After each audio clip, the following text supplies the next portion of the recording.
এই সরকার আগামী দিনে প্রেসিডেন্ট টিকে থাকবে না। সরকারের অবস্থার খুব নড়বড়ে। আগামী দিনে ঐক্যবদ্ধ আন্দোলনের কোনো বিকল্প নাই।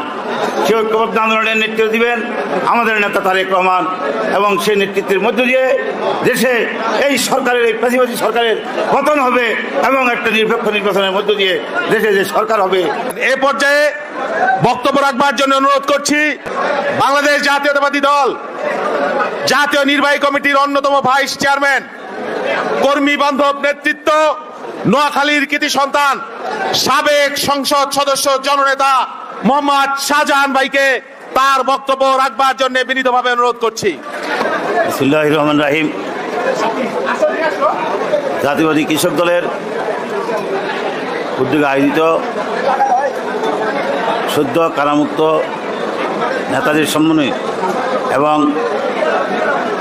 মাহে রমজানের এই পবিত্র ইফতার মাহফিলের ও দোয়া মাহফিলের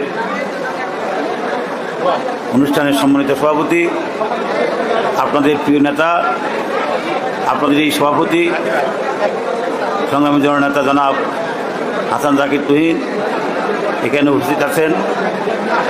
আমার সহকর্মী, সহযোদ্ধা, বিএনপি জাতীয় নির্বাহী কমিটির সম্মানিত vice chairman advocate Ahmad Azam Khan উপস্থিত আছেন। আপনাদের বিপ্লবী সাধারণ সম্পাদক, সাবেক ছাত্রনেতা, কৃষক দলের দক্ষ সংগঠক জনাব শহীদুল ইসলাম বাবুল সহ কৃষক দলের সম্মানিত নেতৃবৃন্দ, বিভিন্ন অঙ্গ সংগঠনের সম্মানিত নেতৃবৃন্দ ও সমবেত কৃষক দলের সংগ্রামী ভাইরা, আসসালামু আলাইকুম।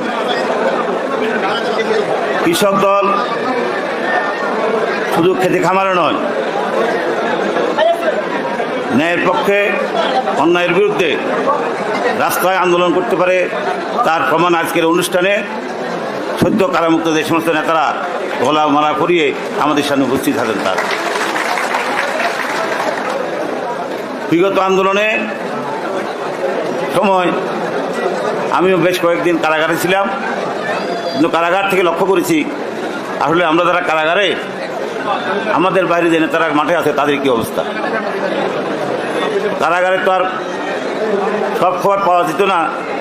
দুই একটি পত্রিকার মাধ্যমে যে খবর পেয়েছি তাতে কারাগার থেকে যখন দেখেছি যে কৃষক দলের নেতারা মাঠে আন্দোলনে ছিল, তখন নিজের কাছে খুব আশাবাদী হয়েছি এবং সাহস পেয়েছি যে আমাদের এই কৃষক দলের সংগঠনের নেতারাও যখন মাঠে নেমেছে, আমাদের এই আন্দোলন বৃথা যাবে না।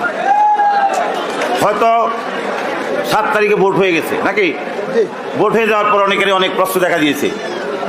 তবে আমি মনে করি এই নির্বাচনে রাজনৈতিকভাবে সরকারের পরাজয় হয়েছে, সরকারের রাজনৈতিক মৃত্যু হয়েছে, আর রাজনৈতিকভাবে বাংলাদেশ জাতীয় দলের জয় হয়েছে।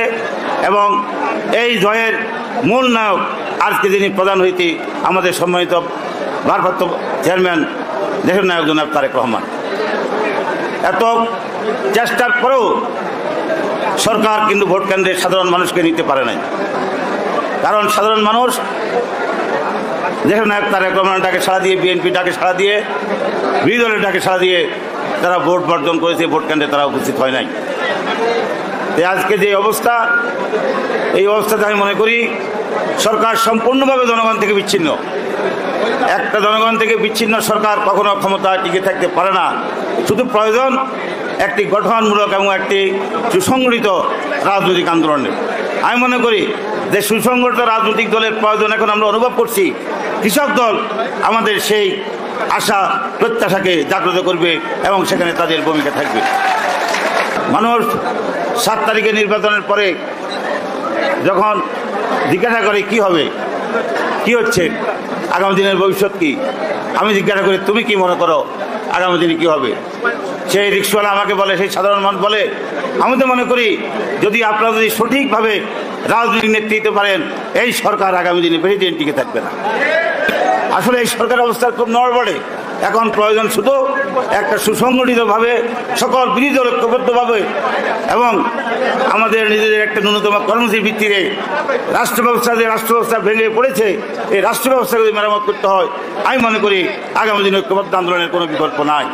সে ঐক্যবদ্ধ আন্দোলনের নেতৃত্ব দিবেন আমাদের নেতা তারেক রহমান, এবং সেই নেতৃত্বের মধ্য দিয়ে দেশে এই সরকারের, এই ফ্যাসিবাদী সরকারের পতন হবে এবং একটা নিরপেক্ষ নির্বাচনের মধ্য দিয়ে দেশে যে সরকার হবে তারা রাষ্ট্র মেরামতের মাধ্যমে একটি গণতান্ত্রিক মুক্তিযুদ্ধের যে আকাঙ্ক্ষিত রাষ্ট্র আমরা চেয়েছি, যে রাষ্ট্রের জন্য আমাদের নেতা শহীদ রাষ্ট্রপতি জিয়া রহমান মুক্তিযুদ্ধ করেছেন, অংশগ্রহণ করেছেন, ঘোষণা দিয়েছেন, আমরা সেরকম একটি জনকল্যাণমুখী রাষ্ট্র ব্যবস্থা গড়ে তুলতে পারব। একটু পরে আমি যতটুকু জানি আপনাদের আমাদের সকলের প্রিয় নেতা আমাদের সামনে উপস্থিত হবেন।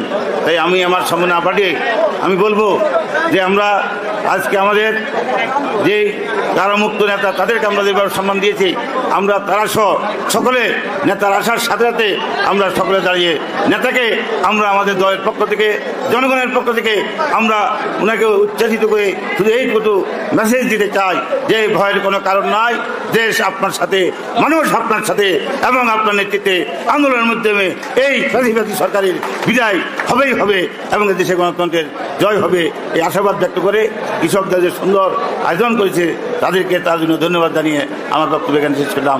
আল্লাহ হাফেজ।